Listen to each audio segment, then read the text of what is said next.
Good evening and welcome to another edition of Dr. Rob, Spirits in the Supernatural. Tonight's show is a very special show. My new co-host, Eddie, is away this evening, so it's just going to be you and me, and we have on a very distinguished author, Larry King. Not the Larry King from TV, but he is just as brilliant anyway. And a little bit about Larry. He's a U.S. Army veteran who lived in Europe from 1979 to 1994. And during those years, he was a martial arts instructor teaching Taekwondo, the Korean style of self-defense, to men and women of the armed forces, and a multi-channel communication equipment operator. Mr. King recently cast in a minor role under Drug Task Force agent in the upcoming movie from Grace Marr Entertainment's new feature film called Newitt's Curse. So we're going to have to find out about his new film. And he's also written a book called Hate and Discrimination in America, which is about politically correct and politically incorrect topics that address the issues of hate and discrimination in this country, which is one of the reasons why I had him on this evening. I think it's very important to talk about, even though we think that we're an advanced society, we still have discrimination. And so I think that's a very, very great topic. He's also written a book called What the Hell Were You Thinking? It's a collection of his life's experiences and reflections from an emphasis on a Buddhist approach to life. His latest book is called Crossroads to Recovery. This book is about positive change in order to benefit those people that can't seem to live in the present moment because of past traumatic or devastating experiences. Mr. King illustrates helpful hints and tips on how to get over the past and how to regain your self-esteem so that you can move into the right now moment of your life. He also has 3 DVDs out on the market, Way of the Feet and Hands, Ancient Secrets Revealed, and American Biker. And so we're going to have to ask him about his DVDs as well. He also hosts a show here on Blog Talk Radio that we will also be speaking to him about.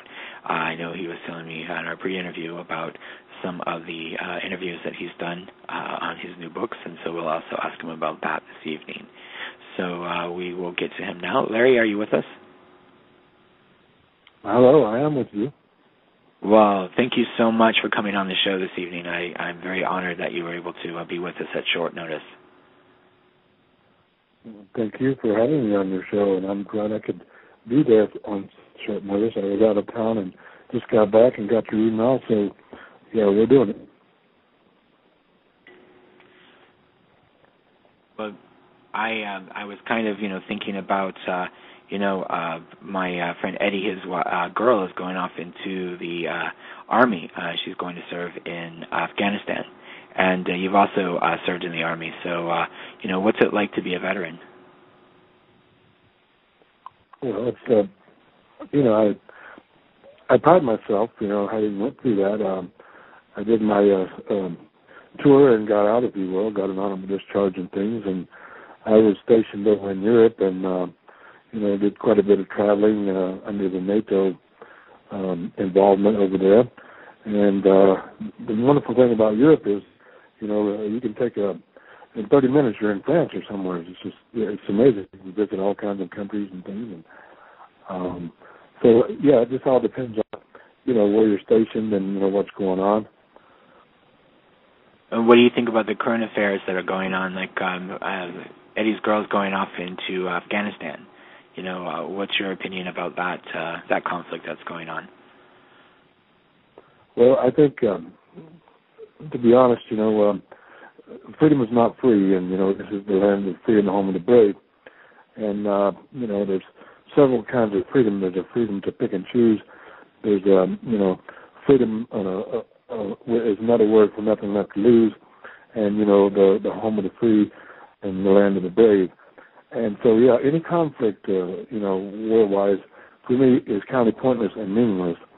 But nevertheless, freedom is not free.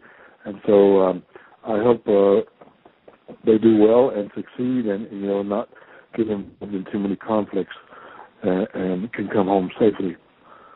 Yeah, I agree with that. I was talking to her, prior to me leaving Miami to come up here to Orlando for a few days, and she asked me for a reading, and of course, I told her that, she's going to come back safely. And, I know a lot of people won't be coming back safely, so our hearts and prayers go out to those that, like you said, give your life for their country, for freedom that we take for granted every day. We have the freedom here on Blog Talk Radio to, decide what we want to talk about every day. And there are some countries in the world that, don't allow you to even, express any kind of anger. So I feel really blessed to be able to have this, this format. I know that you also have a show on Blog Talk, correct? That's correct. I'm the host of Book Talk Radio, and I interview some awesome and amazing people. My guests consist of published authors, musicians, and people of interest from the local, national, regional, and international scene. And so, I've had some amazing guests. Got some amazing guests coming up. For example, I have coming up Professor Eric Kandel. He, in fact, won the Nobel Prize in Medicine. I've got Bernie Siegel coming up. I've got all kinds of celebrities, you name it, A to Z, mystery, thriller, suspense, all kinds of topics from A to Z, and just amazing guests, musicians coming up. And so I appreciate you letting me plug that real quick. Oh, sure. What time is your show on, and what days is it on? Well, generally it's on a random, based upon my life. I have quite a busy life. I'm always here, going there, doing things, and so I schedule it when I, have a moment to take a breath, and then I schedule my shows. I generally average probably anywhere from 13 to 16 shows, and the wonderful thing is, I'm being interviewed all over the country and the world as we speak. I just got off of a talk show out of Greece the other night. This wonderful lady from Oregon interviewed me the other night. Her name is Moon Lady. She has like 6,200 and some friends. She's a psychic, and she has a whole list of psychics, in her arsenal. And the lady in Greece, her name is Vicky Nicolaitis, and it went via Texas with Jim Colin. And so I'm being interviewed all over the country as we speak, and not counting my talk shows and my writing career and book signings and on and on and on. You sound like me. I'm always on the go as well with all of my different projects that I'm working on, and sometimes it's difficult to do shows. And to be honest with you, I almost canceled the show this evening due to the fact that, my co-host was not able to be here, and also the two guests that I did have scheduled couldn't make it at the last moment, so that's why I'm very grateful for you for coming on at such short notice. And I'm sure that our audience will be grateful as well as we continue with our interview. Now, the name of your show is called Book Talk Radio Show? That's correct. Okay, so if they want to go into Blog Talk, they can go into the search engine, which is on the right-hand side that says search, and put your show name in, and they'll be able to listen to you on demand if they aren't able to hear you live. That would be correct. It's Lawrence J. King. I'm the host of Book Talk Radio. And, yes, you can, in fact, go online and, hit the Blog Talk Radio scene, and I'll come right up and smiling at you, and you can hear everything I've got to say and blah, blah, blah. So if you need, in fact, the actual link to that show, I can plug that real quick. It's http://www.blogtalk.com/Lawrence-J-King. Book Talk Radio with your host, Lawrence J. King. Sounds great. I'm going to have to listen to a few more of your shows. You're a really great speaker. And now going to your as part of your biography that you sent me that talks about your recent appearance in a movie. What was that about? Well, as a matter of fact, I just met Saturday with the movie producer at Breakfast, and we were talking about up and coming events and things. The trailer has already been actually filmed. And so the movie is called Naiwat's Curse, to be continued. And so at this moment, all I could pretty much reveal is my role in this particular movie was I was an undercover drug task force agent and came into the scene on my motorcycle. I'm an avid biker. I love to ride bikes through and through every day, every way. I have my own bike, not bicycle, motorcycle. And so, yeah, I showed up for the what they were doing. They were trying to invade a house where there was a mad scientist experimenting on people, and I was an undercover drug task force agent, and I showed up late for the bust, which caused the FBI, the CIA, the ATF, and my partner in crime to be very upset because of that. But I was attending to a drug bust down the street, and so when I showed up, they all surrounded me and didn't really, welcome me with open arms per se. So my partner in crime, if you will, we had a little altercation, and I got to do some martial arts with my partner, and then we ended up going on stage afterwards and did some dancing, all of us, the whole troop. So it was quite, honestly, it was quite fun, and a lot of clippings going on. So that should be continued at this point, hopefully not sometime this year. Wow. And what's the name of the studio that's releasing it? Entertainment, Hollywood Studios. Okay. All right. We'll have to look forward to seeing that. I like all those police movies and all the drug busts. I think they're really cool. And when I looked at your photograph, you said that it was a motorcycle and not a bike. If anybody actually checks out your show page, they're going to know exactly what you're talking about. And I think that the third book that I mentioned is about biking across America, or has something to do with bikes in America. So, how do you feel, when you're riding a motorcycle? I mean, some people like me, I'm, not one to get on the back of a bike. But, what kind of feeling do you have when you're riding? Well, at each of us, it will mean something different and can only be described via who's experiencing it. But for me, it's like an eagle in flight. It's my outlook. It is my way of life. I'm the real McCoy. I've rode and ridden with the old school colors and things, from all over. I belonged to several organizations back in the day. And for me, it's just like, a writer will put pen to paper. A singer will sing a song. A boxer will, punch the bag. It's my outlet. Keeps me from, losing it per se. So yeah, I'm like an eagle in flight. Becoming one with all elements that are, out there in nature. Just taking it all out and just right on down the highway. Well, one of your DVDs is called American Biker. Is that kind of where that goes, into your adventures as a biker, or exactly what is that DVD about? Absolutely, it's a documentation and slideshow of some amazing biker people, biker lifestyle, some awesome motorcycles, and people that know what the word. I see. So it's kind of like the footage of some of these other adventurers, in their life as well. Hello? Yes, we must have lost Larry. I will get back to Larry in just a few moments.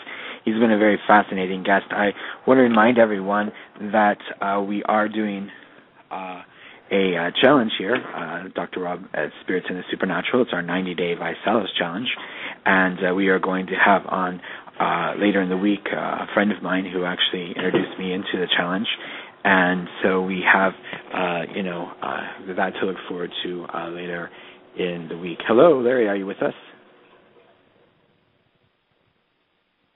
Okay, hold on one second. Larry, are you with us? Okay, we have lost Larry. As I was saying, with our new Visalis challenge, we have on of the upcoming 90 days, we are going to be challenging our listeners to become involved with this challenge, as well as myself and my co-host, which will be coming up. And let me see if I can get Larry back. Hello, Larry, are you there? Larry, we've lost you completely, so if you could hang up and call us back, we will go ahead and continue with Larry. With Visalis, it's a nutrition company that has produced nutritional shakes as well as other nutritional products, and I've been doing a lot of research this past year for my own health-wise And I think that, I want to be able to share that over this next year with you, the listeners. And I really feel that it's important for us to, take more concern about our health, especially I'm turning 41 in a few weeks, and so it's becoming more important for me to be able to focus on my health and my longevity. And I think that with this new product that's out there, not only is it nutritional, but it's also very good tasting. One of the things with this product, you mix it up. You can mix it up in various ways. You can put ice in a cup and some almond milk, a little fruit, and you can blend that up. And that is a very good smoothie. I've actually mixed it with just coffee. They have a cream-flavored one that just gives you the sense of, instead of using cream, you can put in the shake mix, and there's all kinds of different ways of using this new product. And one of the good things that I want to share with you is that I was able to lose 6 pounds so far with using this product. Hello, Larry, are you with us? Yes, I'm here. Are you there? I'm here. It's great to have you back. I don't know, sometimes Blog Talk has issues with their switchboard, and it becomes, difficult sometimes as the host to keep the airtime going as we wait for you to come back with us. So as we were discussing before, we were talking about American Biker, your DVD. Absolutely. And that's my DVDs. I have 2 more out there. One is called Agent Secret Deal. The other one is Way of the Feet and Hands. To sum it up, it's about my highlights when I did martial arts in Europe. Back then I had the ego problem going on. And so I took my students all over Europe. We kicked butt everywhere we went. So what this DVD is about are for the up-and-coming student and or the tournament competition person that wishes to, bring up their A game, because I have a lot of helpful hints and tips and pointers on, how to kick that butt per se. I'm no longer that person anymore, no longer filled with ego and things. But yeah, and the gist of it, those 2 DVDs, some very informative martial arts moves, techniques, get result quicks on the man type scenario. Wow. So is that American Secrets Revealed, or is that the other DVD? What was that again? I'm sorry. I'm sorry. You broke up on my side. The video that you were just describing, was that the American Secrets Revealed, or was that the other DVD that you were describing to us? Well, I was describing basically the other 2 martial arts DVDs. Okay, super. So are you really into fitness and health then? Is that something that you strive for? It used to be very much so. Now I'm kind of laid back, not all that much. I love to walks, out in nature and, do little physical things, but not as much as I used to be. No, I'm officially retired. I no longer teach, and I'm more into writing, doing my talk shows and working. I also work with mental, physically challenged people, helping them, on a daily basis to try to get their life back together and things. I see. So you kind of work on their spiritual being through your writings as well as their physical. Absolutely. Yeah, these people, my heart goes out to them. That's one of the rewarding jobs that there is, as well as it can be the most depressing job that there is, because oftentimes, these people are like, they're on the edge of the cliff and they jump off, but they know not to because they're going to hurt themselves or possibly die. So they'll step back from the edge and look at me, and I'm like, you can do this, you can do this, you're almost there. And for example, one of my clients, per se, not to go into too much, but this person, they've been out there before, and every time they do, because of their disabilities or whatever, people will tend to pick on them, so that drives them back into isolation. And so they're screaming, they're longing, they're begging for human touch, for human, people to come and be with them. And so day in and day out, they're living in this paradigm of I'm so alone, I'm so alone, I'm so. So, I take them out, into the community and things, and, show them a good time, and tell them that, everybody's not like that. There's always some, buttholes everywhere, but, for the most part, people are people, and, you treat them right, and they're treating you right. I agree. I think that's the golden rule. When you treat people as you want to be treated, and I think that's been around for thousands of years, even before the Bible times.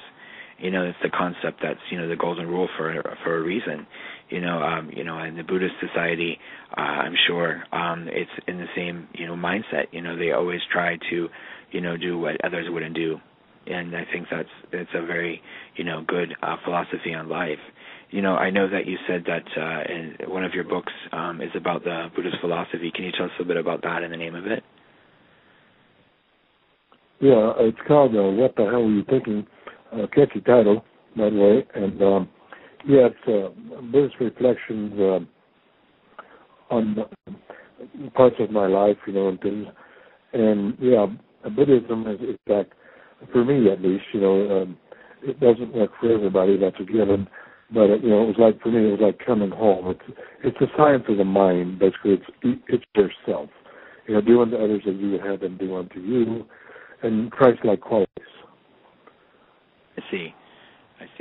So can you tell us some of the chapters in the book? Give us a little tease as far as what we have to look forward to. Absolutely. And pull that off of my shelf here, and maybe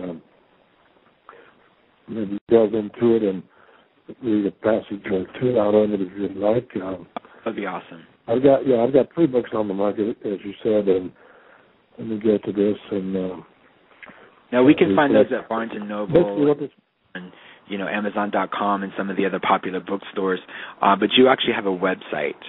Before we get into your book, we actually have a website that you want to give out for us.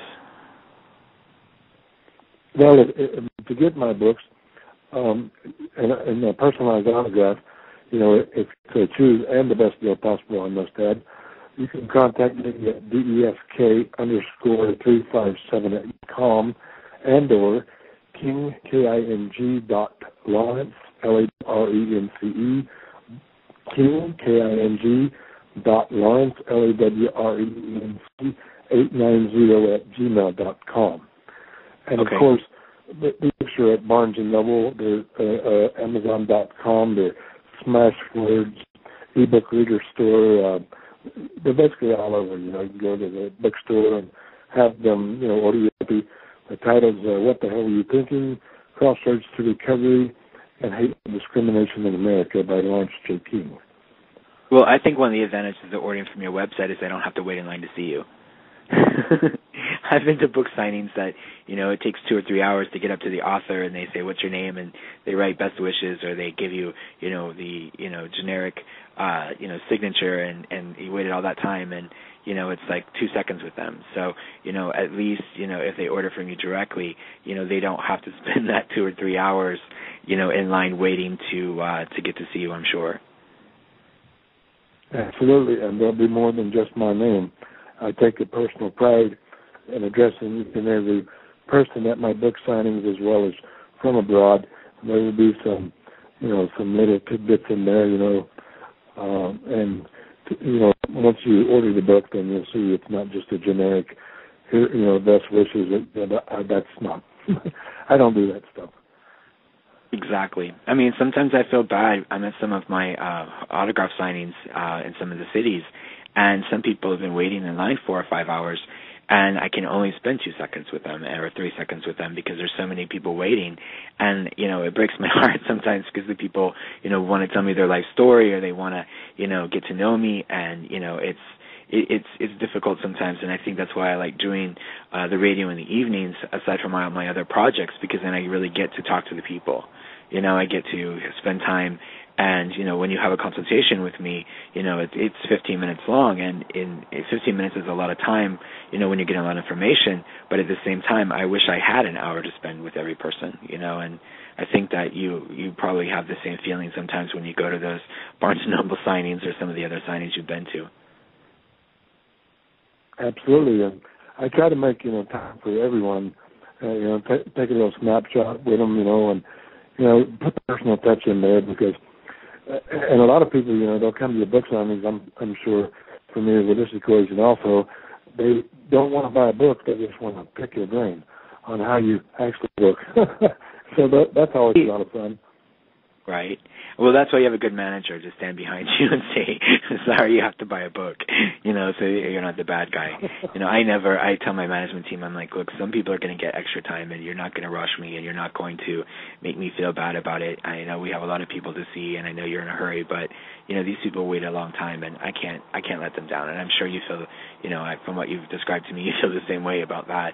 Taking the photographs and remembering the people that are reading your work is just as important as doing the work, I think. Absolutely, because that's what I'm all about, is benefiting others, this way I can. Even when I do my blog talk radio there on my show, it's called Book Talk. After I'm finished having the interview, I actually send them, a copy of that an email so they can listen to those shows at their convenience. A lot of these people, it's old hat to them. They've been all over the shows and things, but some of them, every now and then I'll get a person who's never been on the radio at all, and they're just really excited. So, I go over and above and beyond, and my fans and friends and things, and I try to, make it worth their time and while to be in my life because, like I say, my books and things are not even about money. They're powerful messages that are within these books. I think I've teased the audience long enough. I really want to hear some passages from your What the Hell. Okay. Let me go. So this book is basically about, some of the people that I've, encountered and things in my life. And it's A to Z, little, for example, I'll go to the very first passage in this book, and it's called A Wake-Up Call for Mankind. This was published, back in 2007, the actual article that I had written and sent to the newspaper, and so they already published it. So it goes something like this. Politics and religion should go hand in hand if the agenda is about addressing the issue of saving our planet.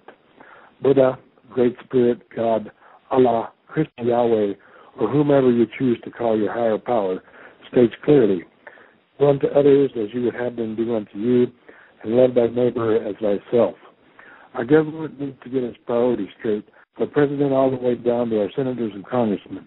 Important issues concerning our world are that all of the major religions must unite in order to save our planet, instead of trying to kill each other off in the name of religion. Our politicians must face the facts about our world falling apart and actually do something about it instead of worrying if they are going to be reelected or not. Our generation, as well as future generations, depend on our actions in order for mankind to survive. Let faith speak unto faith for the sake of our planet as we know it. Let the Republicans and Democrats agree on this topic and implement change for the greater good of our planet. We must actually live out the words of love, peace, compassion, understanding, and tolerance towards each other so that we can focus on the goals of protecting our forest from being depleted of their resources, prevent the unnecessary killing of our animals, and stop polluting our rivers and oceans throughout the world. Instead of being concerned with the scenario that your religion or political party is the right one or the way to the real truth, we need to stop, look, and listen to what is happening in the world today. We already see the physical signs of global warming all across the globe, but we choose to close our eyes and turn our backs on this problem. The message is loud and clear. If we do not stop polluting our rivers, streams, and oceans, killing off our animals, and destroying our forests all over the world, then hell is going to be a place on earth sometime in the near to immediate future. As we look up at the sky and into the heavens each and every day, we should be asking God for hope and guidance. We should quickly realize that what we are doing to this planet has nothing to do with God, Allah, Great Spirit, Buddha, Yahweh, or politics, but has everything to do with greed and total insanity. This is my plea, and hopefully a wake-up call for all of mankind. Our planet will no longer tolerate the abuse and destruction that we as a people the world over have been subjecting it to. We must act now to put an end to the issues that plague us before it's too late. Wow. Wow, very powerful words. Extremely powerful. I think that, we do have to take responsibility for our, what we're doing to this planet, and not only that, but what we're doing to, the future. And I think that's, it's not really God who's doing it, it's us. We have our free will, and what we choose to do or not do sometimes affects, future generations. Absolutely. True words were never spoken. And if each one of us would take a look around and get to the bottom of that, and then we could actually make a change in the right direction, so that our kids and our grandkids and people will still be around because it'll still be around for them. Wow. And I think that sometimes we forget that with what you were saying about responsibility, we have to sometimes step up and say, this is the way it is, and it's difficult sometimes to stand for our principles. It's difficult to stand for the things that we believe in, even if it goes against the popular attitude of the day. It's really about who we are as individuals, but we sometimes have to stand up for our own rights and our right to choose for ourselves. And I think that, there's a lot of people out there that worry more about what other people think and what other people say than what really is true. And sometimes those opinions, going along with your other book about discrimination in America, there's a lot of people that have, hard feelings against gay people, and, since I was a kid, the word, faggot was, a terrible word. But, people that aren't gay aren't offended by it because, well, they're gay, and so that's why they're offended. But, it can be hurtful not because of the word itself, but because of the connotation behind it. And I think that, in your book on discrimination, it probably covers that as well, right? Absolutely. In this particular book, it talks about all these pertinent issues in this country that are, causing people to fall short of that American dream because they're being stamped and stereotyped and labeled as a certain select individual group and a person. And, this hate and discrimination book is just power-packed, really power-packed. I mean, if you get your hands on it and, for one moment in time, look through it and go, wow, this is really happening. So am I going to be the solution, or am I going to continue to be the problem? Right, and I think it's people's lack of tolerance of what they understand for themselves. Only 10 to 15% of the population is gay, and 30, 40% is black, so, unless you're a part of that group, you really can't understand, where people are coming from. You as a tolerant individual can empathize, with the problem, and I think that's one of the reasons why you wrote the book. To be able to tell people, hey, I may not be one of these groups, but I still understand what their pain is and what they're going through. Absolutely. It's all about, compassion and kindness towards your brother man, because, in essence, we are responsible for our brother man, no doubt. And if everyone would look, at that as such, then I think we would be a lot better off.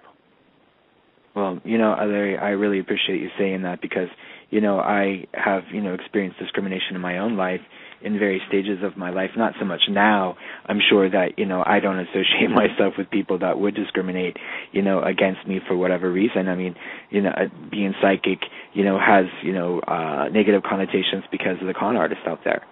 And some of the other aspects of my life, being gay is something that some people are like, oh my gosh, you can't hang out with a gay person because if you do, everyone's going to think you're gay, or they, come to the conclusion that everyone does, anyway, and, maybe if I hang out with them, they're going to realize that, I'm gay, so it's kind of, reverse psychology there, if you will.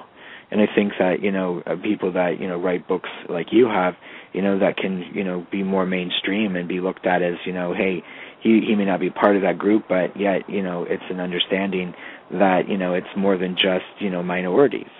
It has to do with, how you view people. I'm Rob and that's it. There's no other side of me other than who I am. I can't pretend like I'm somebody I'm not. And I think that sometimes, when we think about other people, we have to remember that, they have their individual personality. They were put here for a reason. and we may not understand that reason, but yet they're here for, a purpose. Absolutely, and without a doubt. And so my introduction, and if I may read that, it's a short passage. This book is Hate and Discrimination in America, and in making this book, it was not my intention to point a finger at any particular race, creed, color, gender, or ethnic group. I also do not wish to spread hate or to discriminate against anyone. My objective is to point out some of the problems in our modern-day American country, and in the world for that matter, in the hopes that people will better understand each other and be willing to deal with, simply put, right from wrong issues. There's nothing wrong with being proud of who you are, where you come from, or even whom you choose to worship. But there is everything wrong when you or any group of people like you choose to spread hate and to discriminate against others simply because they are different from that of who you are and or what you represent. This book is about acceptance, tolerance, and coexistence for the sake of humanity and a better world. Wow, that's incredible.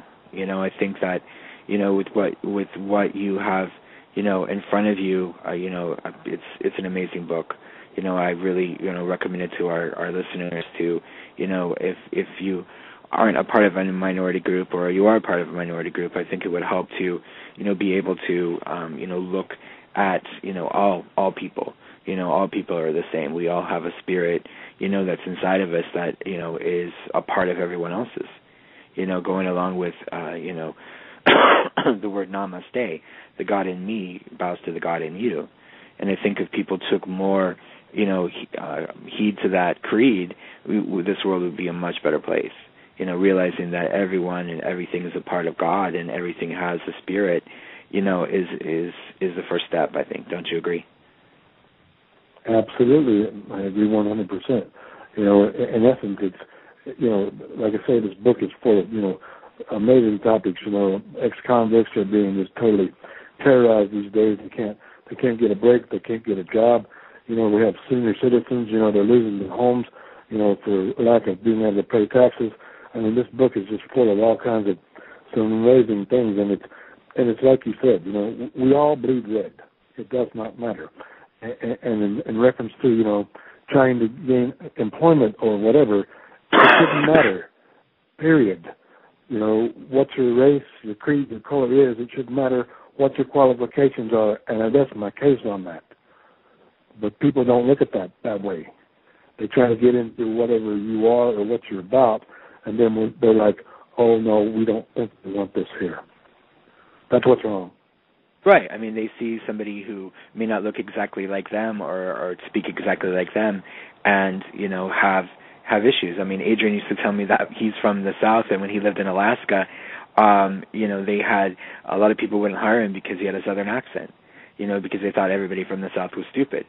So, you kind of think about, even just accent sometimes can be a form of discrimination. Absolutely. Anything can be a form of discrimination based upon how we perceive it. I think that, that's an important point to make. I mean, a lot of back in the 70s and 80s when I was growing up, affirmative action was part of public policy, even up until, 2000-something. And, there was a lot of non-minorities that were, just as part of that discrimination as those that were in the minority. I mean, they were trying to equal things out, obviously. But really, I mean, if you were, had a master's degree and the other person had a master's degree, at one point, if they were a minority, they would receive the position. So, we can look at discrimination in all sorts of different ways. Absolutely, and just recently, they finally woke up and smelled the coffee because now the military is, accepting of all the things. Before it was the no ask, don't tell, don't ask, don't tell, and now it's, blatantly open. And, what is this, the 20th century? We're not living like the caveman days, I believe live and let live, just live and let live. And soldiers be and exist in harmony and balance, and just try to go on about your day and, not be all up in everybody else's business. Exactly. I mean, it should be nobody's business who you sleep with in your bedroom at night. I mean, really and truly, Absolutely. society, and what's the point of and as long as they're not a minor child, being abused, obviously, but if two consenting adults are there, what's the problem? And I think that when we talk about gays in the military, how many jokes have we heard over the last 100 years since we've had the Navy that the men in the Navy are gay? Well, I mean, some are gay, but most of them aren't. But, the thought of all those guys being in a ship together for all those months, there must be something going on. Well, is there? Yeah, obviously. But, the joke is there for 100-some years, and yet, we're just coming in the last, few months that they're doing away with the policy so no one can ask, so no one really, cares anymore. Absolutely. And, there's, like I say, it's blatantly wrong. This book is very powerful. It deals with a lot of those issues. Lesbians, like I say, ex-convicts, gays, minorities, senior citizens, bikers, people discriminate against bikers. They think, oh, here they are, blah, blah, blah, criminals, blah, blah, blah. Homeless people, the book is full of, people from the Middle East are being discriminated against because of why? Because they look different? Come on. Can we get with the program here sometime? Right. There's all kinds of, exactly. Don't judge a person. Don't judge a book, by its color. Get into the content. Examine it before you, step across the line with some prejudice or some, prefabrication notion or idea that this person, because they look this way, are in fact that way. That's right. What's wrong with this country? Exactly. I mean, I come to the big city sometimes, and I see, people sleeping in the storefronts at night, and it's 20 degrees outside.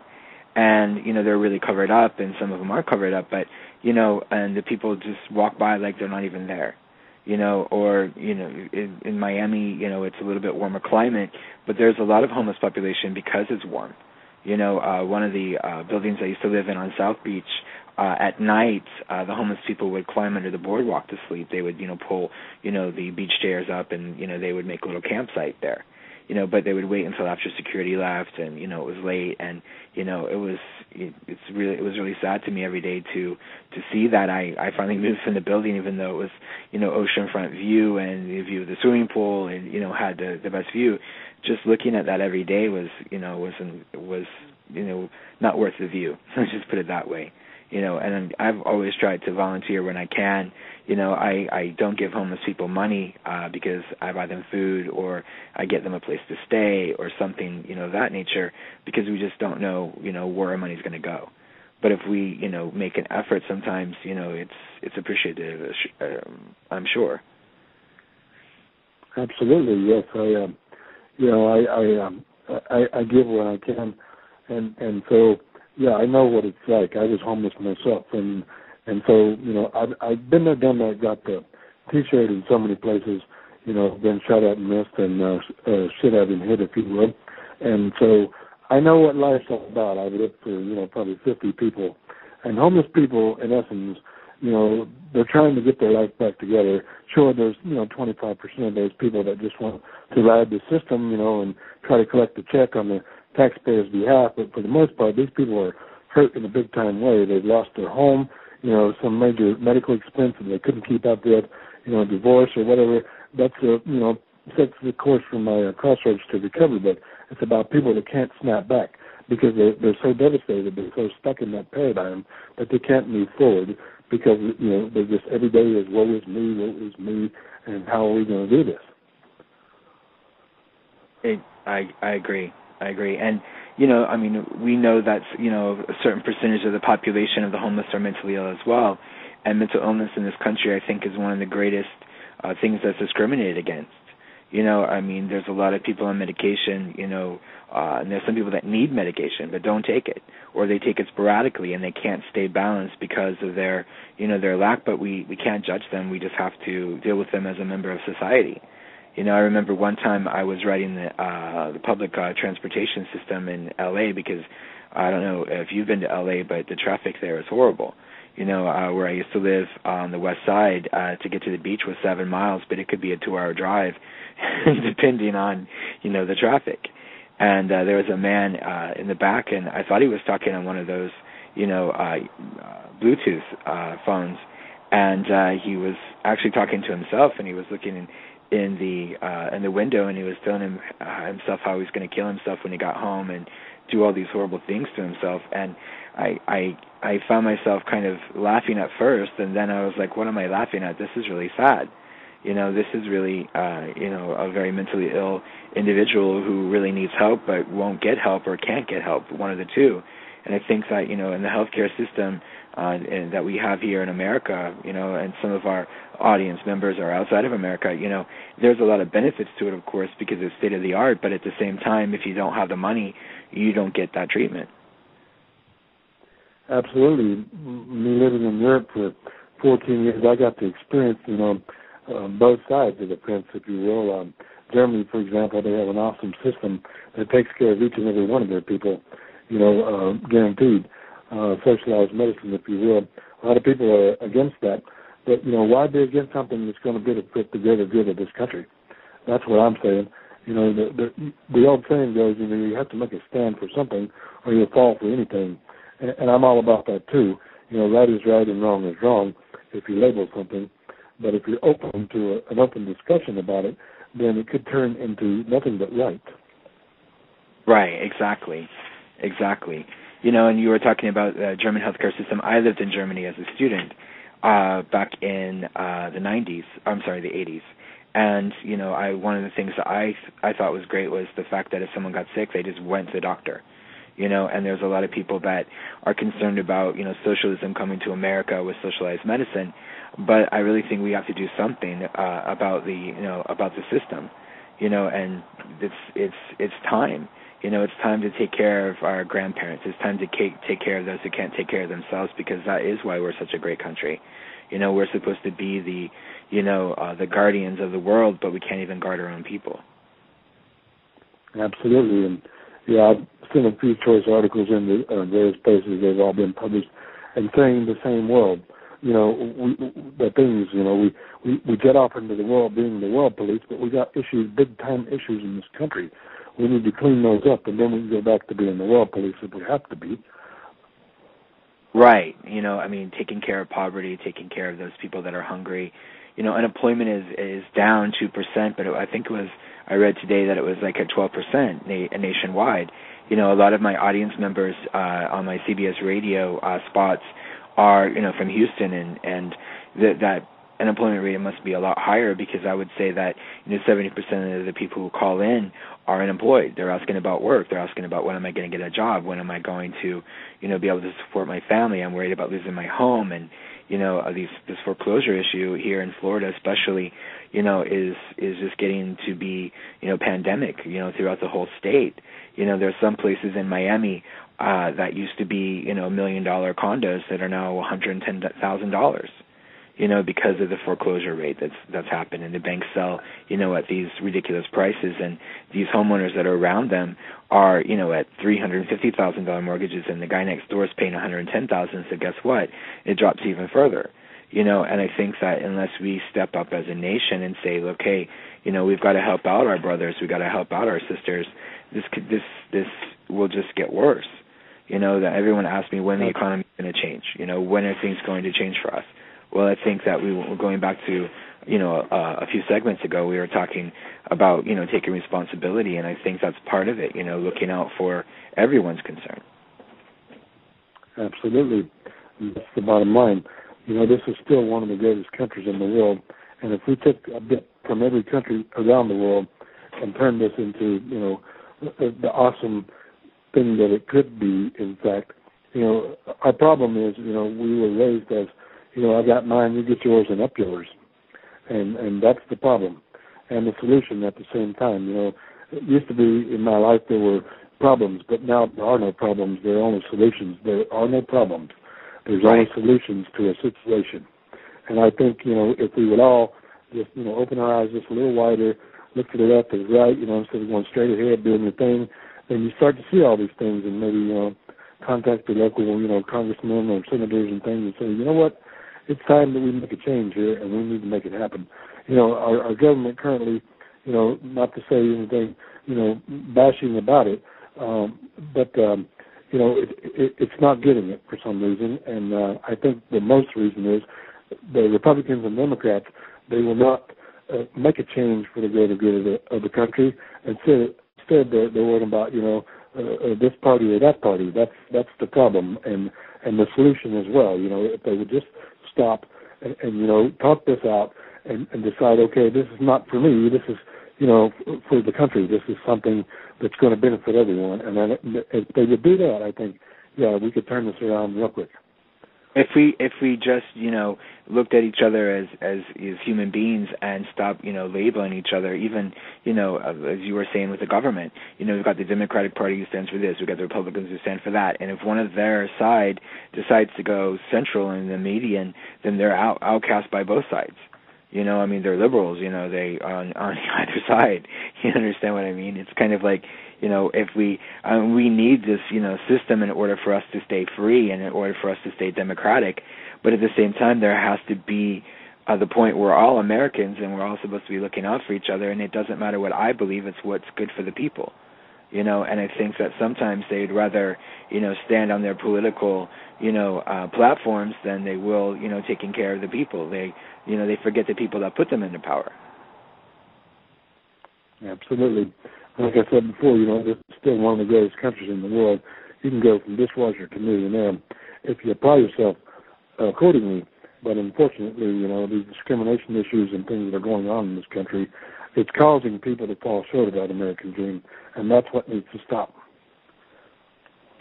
I think you're correct in that. I mean, if, like, going back to the original point, if we just look at each other as humans and stop judging each other and just say, okay, I'll accept you because you're you, and of course if you're in a negative, behavior pattern, then obviously, we can't accept that, but we can, try to understand how we can better help them, and I think with the prison system you were talking about, discrimination against ex-cons, well, some of them are reformed and some of them aren't.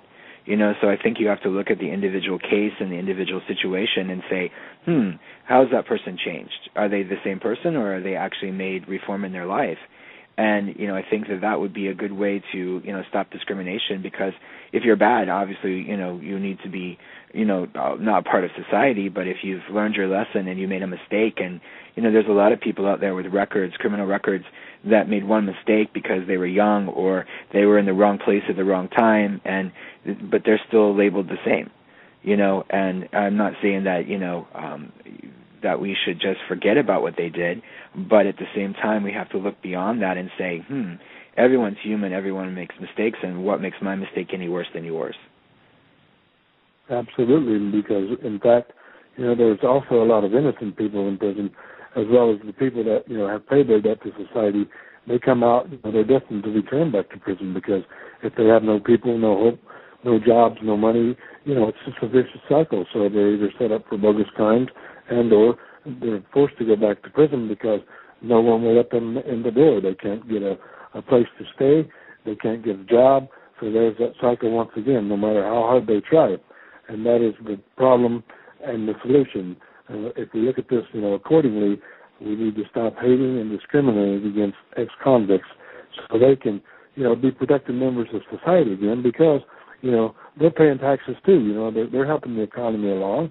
And if no one will give them a chance, then there's no chance. And then it's on to the next, person or individual or group that someone feels like hating it, right, discriminating against. I think every year we go through a different phase.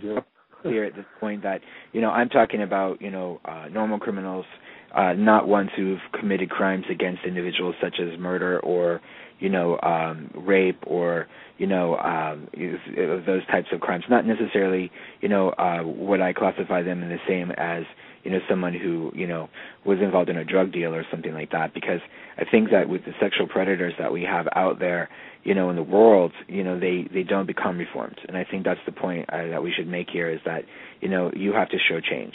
If you've really changed and you really have, learned from your lessons, then I think that, we should move on from that. But, those that are, perpetuating their crimes, obviously that's not something that we can accept as a society either, right?